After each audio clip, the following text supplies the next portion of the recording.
हिंद साथियों, अभी हम लोग उपस्थित हैं एग्जाम टूर चैनल पर और आपसे बात दिलीप जी, आपका स्वागत है एग्जाम जी, टूर। बहुत बहुत धन्यवाद। सभी अभ्यर्थी तैयारी में लगे थे। बिहार सरकार के द्वारा ये स्टेट के लिए निकाला गया है और उसमें बीएड अपेयरिंग को शामिल नहीं किया जा रहा है। तो बीएड अभ्यर्थियों के साथ इतना बड़ा आघात क्यों किया जा रहा है? अभी 10 दिन पहले आप देखे होगा, 20 दिन पहले बैक में जाइए तो आप भी देखिएगा कि अपेयरिंग अभ्यर्थी ही आप भी सड़क पर उतरे थे, सब लोग गए थे, शिक्षा मंत्री से मिले, सबसे मिले और मिलने के बाद बीपीएससी ने फिर अलाउ किया। और सेम वही कंडीशन इसमें क्यों करते हैं? जो अधिकारी होते हैं वो नहीं देखते हैं कि अभ्यर्थी का क्या डिमांड है।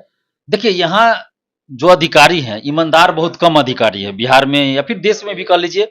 और बिहार में जानते ही है कि अधिकारी का क्या चलता है, नेताओं के आगे पीछे करना है, पैरवी हो जाए, हम मंत्री बन जाए, हम सांसद बन जाए, इसी में अधिकतर अधिकारी लगे रहते हैं। कुछ अधिकारी ईमानदार हैं, ऐसा नहीं कि सभी अधिकारी नहीं, कुछ अधिकारी ईमानदार भी हैं, लेकिन उनको मौका भी नहीं मिल रहा है सबको। और ये जो नियमावली बना रहे हैं अधिकारी, तो कहाँ से बनाते हैं? इनको या तो नॉलेज नहीं है या फिर जानबूझ के बनाते, दो ही बात होगा ना। जब इनको पता है कि अभी शिक्षक बहाली जो बीपीएससी से हो रहे हैं उसमें डीएलएड, बीएड अपियरिंग में, सीटेट अपियरिंग में मौका दिया गया है, तो आप एसटीईटी जब ले रहे हैं अभी तो क्यों नहीं आप अपियरिंग में दे रहे हैं उसको भरने के लिए? आप 2011 के बाद अभी एसटीईटी के लिए रहे हैं, बहुत सारे सब्जेक्ट का, सभी के लिए नहीं कर रहे हैं। कुछ सब्जेक्ट के लिए 2019 में भी निकला था, लेकिन कुछ सब्जेक्ट के लिए तो 2011 के बाद आप अभी निकाले। इसके बाद आप कब निकालिएगा? एज क्या स्थिर रहेगा सबका? एज तो बढ़ते जाता है ना। आप कैसे अभी 37 साल रखे हैं, क्या अगली बार निकालेगा तो 50 साल कर दीजिएगा, 45 साल कर दीजिएगा? नहीं कीजिएगा तो एज तो खत्म होते जा रहा है आदमी का। तो आप उसको देखना चाहिए ना कि एज खत्म हो रहा है। तो आप अभी जो एसटीटी निकाले, जो मान लीजिए बीएड का ही बिहार में ही देखिए, ये कोई विदेश से तो नहीं बीएड कर रहे हैं ना कि आप कहिएगा कि हमारी जिम्मेवारी नहीं है। बिहार सरकार के अंदर ही हो रहा है ना कि बीएड कर रहे हैं मगध यूनिवर्सिटी में, कोई कहीं से है, उसका एग्जाम हो गया, 10 दिन में रिजल्ट आएगा, किसी का 15 दिन में रिजल्ट आएगा। सेशन किसी का चलता है ना तो जून तक हो जाता है एग्जाम का रिजल्ट आ जाना चाहिए, जुलाई से सेशन नया शुरू हो जाता है। हर चीज का यही होता है ना। लेकिन यहाँ तो रिजल्ट ही नहीं आ रहा आपका, तो रिजल्ट नहीं आ रहा तो ये आपकी गलती है।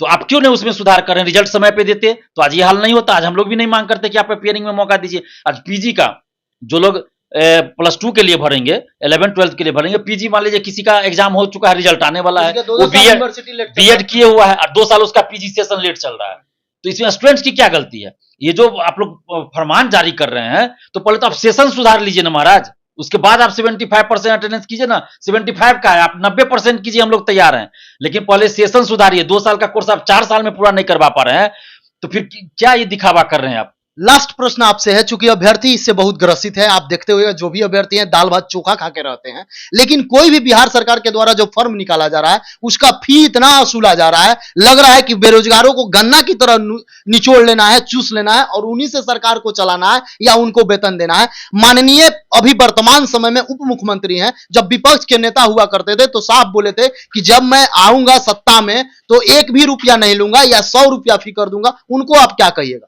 नहीं, तेजस्वी यादव जी बोले थे कि निःशुल्क रहेगा और परीक्षा देने और जाने के लिए और फिर वापस आने के लिए जो खर्च होगा बिहार सरकार देगी। और हम तो ये कह रहे हैं कि काश वो विपक्ष में आज होते, काश विपक्ष में होते तेजस्वी यादव, तो आज भी वही बात बोलते। लेकिन अब सौभाग्य उनका है, हम लोगों के लिए दुर्भाग्य कि वो सत्ता में है, तो नहीं बोल रहे हैं इस बात पे। और बाकी कोई पार्टी भी नहीं बोल रहे, चाहे चिराग पासवान जी हो, तथाकथित जो युवा नेता बिहार में है, चिराग पासवान हुए, कन्हैया कुमार हुए, प्रशांत किशोर हुए, या जो भी है, या बीजेपी पार्टी है, कोई भी पार्टी हो, जो भी नेता, कोई तो नहीं बोल रहे हैं इस सब मुद्दों पे। क्यों बोलेगा कोई? उनके बेटा बेटी को तो फॉर्म भरना नहीं है। अगर फॉर्म भरना भी रहता तो उनके पास तो, इन लोगों के पास करोड़ों अरबों की संपत्ति है, तो युवाओं की चिंता तो है नहीं किसी को। हाँ, युवाओं की चिंता होगी कब? जब इलेक्शन आएगा, दिखाने के लिए सिर्फ युवा शब्द जो है ना, युवा, वो शब्द का इस्तेमाल होगा कि हम युवा की सरकार बनाएंगे, युवाओं के लिए ये कर देंगे, वो कर देंगे, लेकिन जब सरकार में आ जाएंगे तो कुछ नहीं करेंगे। सभी का पोल खुल चुका है। आज बिहार का कोई नेता बोल देना, कोई नेता, बीजेपी हो चाहे आरजेडी हो, जदयू हो, जदयू तो लंबे समय से, तो विपक्ष में रहने के बाद भी कोई कुछ नहीं कर रहे हैं। तो ये सिर्फ और सिर्फ बिहार के युवाओं को ठगा जा रहा है, उनके सपनों को कुचला जा रहा है। ये आवेदन शुल्क जो है फॉर्म का शुल्क नहीं है, ये बिहार के युवाओं के सपनों को बेचने का शुल्क है। ये सपनों को बेचा जा रहा है। उसके बाद भी आप गारंटी नहीं दे रहे हैं कि एग्जाम सही से आप लीजिएगा, पेपर लीक हो जाएगा, क्या होगा, धांधली से। ये तो राजस्व की वसूली अवैध तरीके से हो रही है। ये पैसा कहां जा रहा है? जो फॉर्म का फी अभी 27,35,000 फॉर्म भराया है सिपाही के लिए, 600 रुपया फी है, 700 फी है, मान लीजिए, और किसी कैटेगरी के लिए 300 400 होगा। सबको जोड़ लीजिए कितना अरबों रुपया आ जाता है, वो पैसा कहाँ जाता है? ना आप ओएमआर शीट का कार्बन कॉपी देते हैं, ना क्वेश्चन देते हैं, क्वेश्चन भी रख लेते हैं, भूजा खाते हैं, बेचते हैं, बाद में क्या करते हैं, ना आप आंसर बताते, कुछ नहीं करते, तो पैसा जाता कहाँ है इतना? यदि आप एग्जाम टूर पर नए हैं तो एग्जाम टूर को सब्सक्राइब कर लें, लोगों में शेयर करें। समय देने के लिए बहुत बहुत धन्यवाद। जी, बहुत बहुत धन्यवाद।